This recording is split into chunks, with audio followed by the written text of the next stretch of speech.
I'm about to show you how to play 6 computer games without a computer.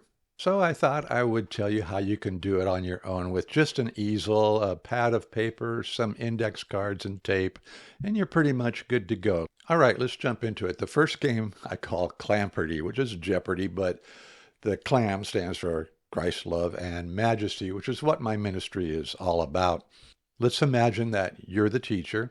You've taken 4 Bible stories and you've summarized them real quickly so that you could come up with 20 questions, 5 questions each. You ask a question, and if they can answer it, you take that index card off and you give it to that team. The game ends when all the cards have been chosen and the teams add up their points and see who wins.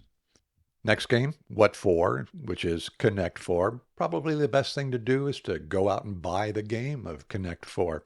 But if you don't want to do that, then you just draw out this thing that you see on the screen and you play the game just like you would a regular game of Connect 4. Hey, here's a thing that works really good. Play 2 different games, but with the same 20 or so questions.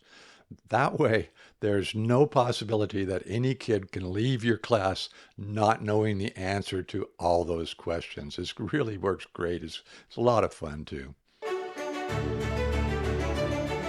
What I do is I teach 4 Sundays, 4 Bible stories, and then on the 5th Sunday, I summarize those stories, come up with the 20 questions, and we play a couple of games, at least a couple of games based on those questions. In Team Squeal, a team will say, hey, we want the letter G, for example. So you ask them a question, and if they get it right, you take the G off the paper pad, and you just discard it. Nobody needs to see it again. But then what you do is you have a second set of cards, and you've got those in your hands. You shuffle them, and you pull one out at random, and it has points. So the kids randomly receive different amounts of points. And that's how they win the game. At the end, when all the cards have been discarded, they add up the score and they won the game or lost it. Lion's Den works great for little kids. The concept is simple. Each time a team correctly answers a question, you remove one of the index cards from the paper pad. But you don't just remove them on your choice. You have to randomize it. Again, a set of index cards, this one matching the alphabet. Eventually, one of the columns will disappear completely.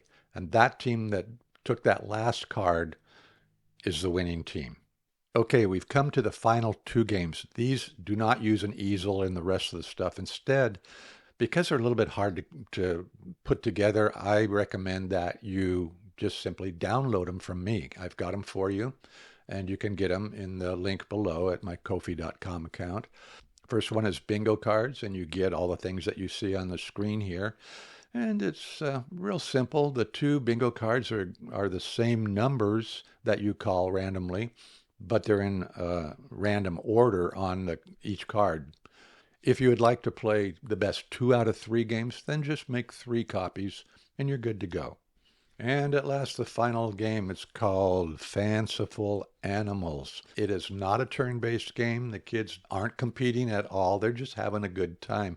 But I wanted to throw it in here because the computer version is a turn-based game for older kids.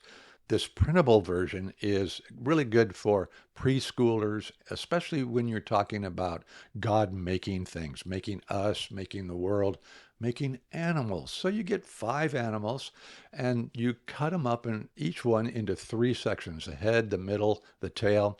The kids rearrange them into fantastic animals, very fanciful animals. They can color their animals if you want. I would make a few copies of this so that everybody has their choice of whatever it is they want to do. And if you're crazy, you can get everybody together at a table and make something like you see here.